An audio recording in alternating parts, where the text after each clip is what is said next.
It's February and we have the love vibes flowing.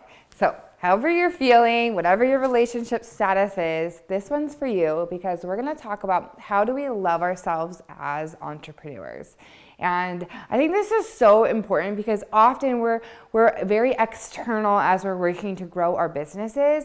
And so I want us to go internal in this conversation. So thanks so much for joining me, where we talk all about how do we grow our impact and our income so that we can make the mark on the world that we desire.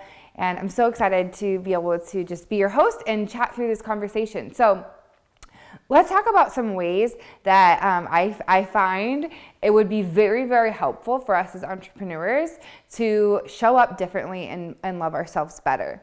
And this comes from, just seeing patterns, seeing themes as I work with so many different women throughout the years.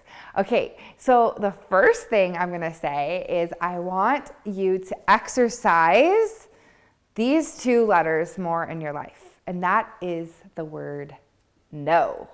So oftentimes when we're in this phase of scaling our businesses, we feel like we need to say yes to everything and everyone.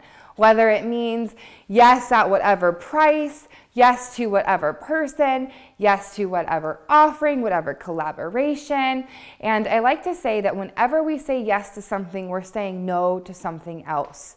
And so we want to evaluate, what are we saying no to in the process of saying yes? Are we saying no to our own self-care? Are we saying no to our friendships, times with our family, fun, whatever that is?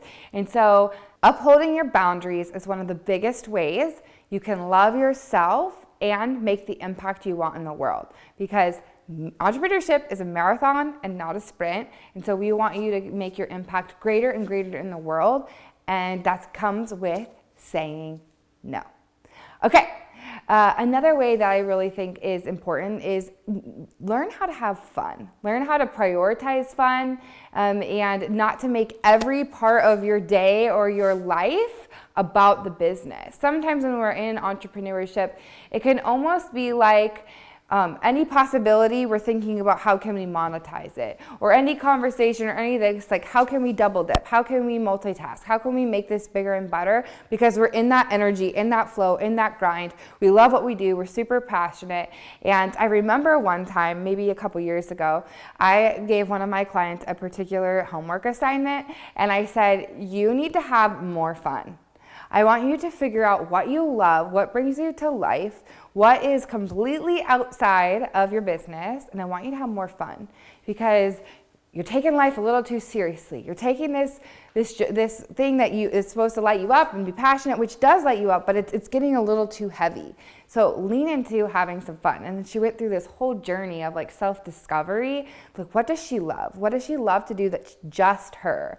Whether it was like kayaking and trying new things, or doing adult coloring books. It was a really fun thing, and it's really, I think, helped her come alive. And I know it would do the same for many, many women. Okay, invest in yourself. So you are often outward focused, making sure your clients are happy, making sure your products are dialed in. But what about you? So I want you to think about this, in the self-care, but in the personal development, in the spiritual sense. Like, what is it that you need to actually invest time and money into in order to show love to yourself, worthiness to yourself? So I want you to think about, here's a little homework. I want you to think about one thing that you could do this week that would be a signal to yourself, to the universe, that you love yourself by investing in yourself. And it has to be something that costs you money and takes time and energy.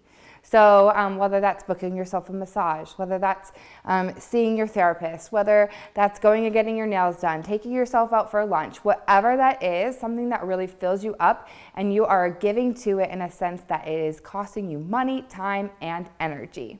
The last thing I want you to do is I want you to talk to yourself in a way that you would talk to your friend. Sometimes we are the harshest critics, and especially when we're just pressing towards the next milestone, we are like, all right, I'm achieving this. I want to achieve the next thing. And I want you to stop, and I just want you to talk to yourself nicely, as if you were talking to a friend. Talk to yourself just like you would talk to your BFF and encourage them and invest in them. Get in front of a mirror and say those words to yourself. It's incredibly powerful.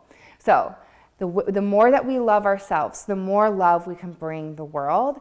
And as we are in this month of pink and red and hearts and all of that, I want to take it to a deeper level and say, let's start loving ourselves in radical, radical ways so that then we can make our mark on the world even more beautiful. All right, cheers to you and for taking this next step in loving yourself.